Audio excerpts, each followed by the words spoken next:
कक्षा 12 के छात्रों के लिए आज के इसमें विद्युत चुंबकीय प्रेरण।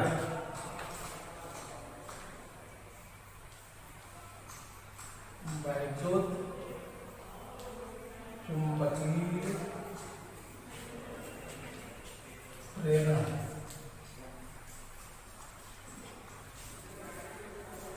यह किसी कुंडली और चुंबकीय फ्लक्स में अपेक्षित गति होती, किसी चुंबक या कुंडली में अपेक्षित गति होती है, अर्थात दोनों एक दिशा में अलग अलग वेग से चले या फिर विपरीत दिशा में चले तो इस प्रकार चुंबकीय फ्लक्स में परिवर्तन होगा। अर्थात जब कुंडली एवं चुंबक के बीच अपेक्षित गति होती है तो कुंडली में एक विद्युत वाहक बल उत्पन्न हो जाता है। इस विद्युत वाहक बल को प्रेरित विद्युत वाहक बल कहते हैं। यदि कुंडली किसी परिपथ से जुड़ी हुई है तो कुंडली में एक धारा प्रवाहित होने लगती है जिसे प्रेरित धारा कहते हैं। इस धारा या विद्युत वाहक बल का अस्तित्व तभी तक रहता है जब तक चुंबकीय फ्लक्स में परिवर्तन होता रहता है। जब चुंबकीय फ्लक्स में परिवर्तन होना बंद हो जाता है तो प्रेरित विद्युत वाहक बल या प्रेरित धारा का अस्तित्व भी समाप्त हो जाता है। अब फैराडे का चुंबकीय प्रेरण का नियम। फैराडे का चुंबकीय प्रेरण का नियम। पहला नियम इसे न्यूमेन का नियम भी कहते हैं।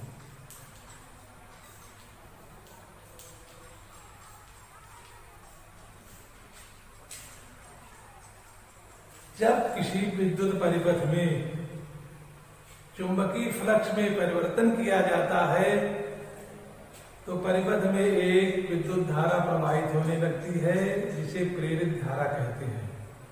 का मान चुंबकीय फ्लक्स में परिवर्तन के ऋणात्मक दर के बराबर होता है। यही फैराडे का पहला नियम है, इसे न्यूमेन का नियम भी कहते हैं।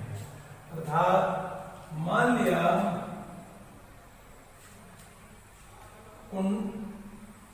प्रवाहित धारा आई है, मान लिया चुंबकीय फ्लक्स में परिवर्तन डेल्टा फाई डेल्टा टी समय में होता है तो प्रेरित धारा इक्वल प्रेरित विद्युत वाहक बल equal to minus delta phi upon delta T. ये चुंबकीय फ्लक्स में परिवर्तन है। पहले नियम से प्रेरित विद्युत वाहक बल का मान चुंबकीय फ्लक्स में परिवर्तन की ऋणात्मक दर के बराबर होता है। यदि कुंडली में n फेरे हैं तो प्रेरित विद्युत वाहक बल का मान, यदि कुंडली में फेरों की संख्या n है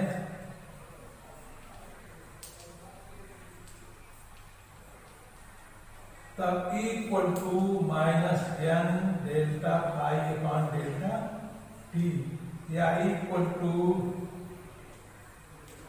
माइनस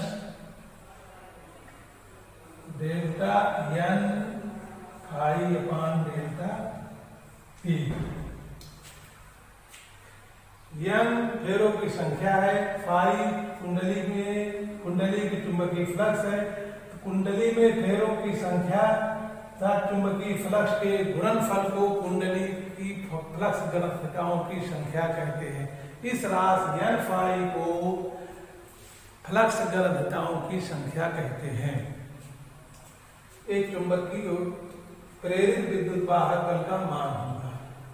अब दूसरा नियम,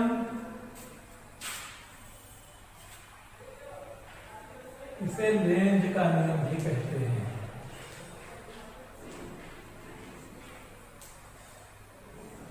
इसे लेंज का नियम भी कहते हैं। प्रेरित धारा या प्रेरित विद्युत वाहक बल की दिशा इस प्रकार होगी या उसी कारण का विरोध करेगी जिसके कारण यह उत्पन्न होती है। इसे फैराडे का दूसरा नियम या लेन का नियम भी कहते हैं। फिर सुन लें, प्रेरित विद्युत वाहक बल या प्रेरित धारा की दिशा इस प्रकार होती है कि वह उस कारण का विरोध करती है जिसके कारण यह उत्पन्न होती है। जैसे मान लिया कोई कुंडली है,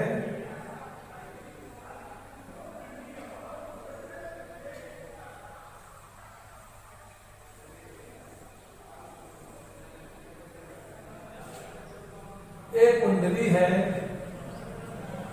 एक चुंबक है जिसका ध्रुव यंत्र है, इस चुंबक को इस ओर खिसकाते हैं।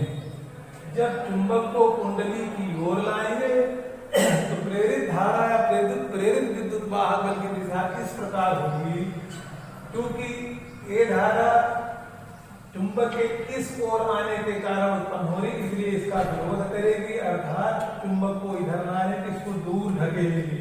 ये तभी संभव होगा जब इसमें यह ध्रुव हो, यह ध्रुव इधर है, यहाँ कुंडली में भी यह ध्रुव उत्पन्न हो, अर्थात यह ध्रुव मतलब धारा इस दिशा में प्रवाहित होगी।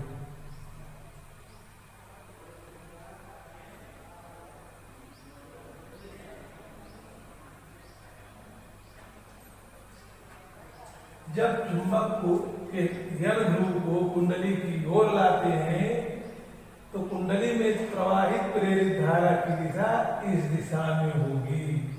यदि इसको चुंबक को दूर खिसकाते हैं कुंडली से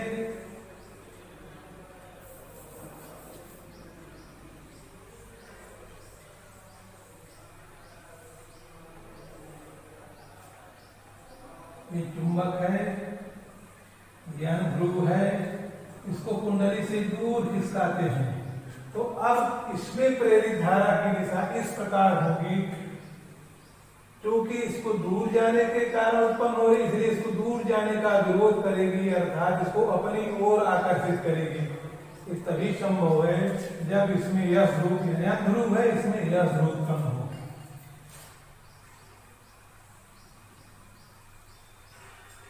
यह ध्रुव अर्थात धारा इस दिशा में होगी, इस दिशा में।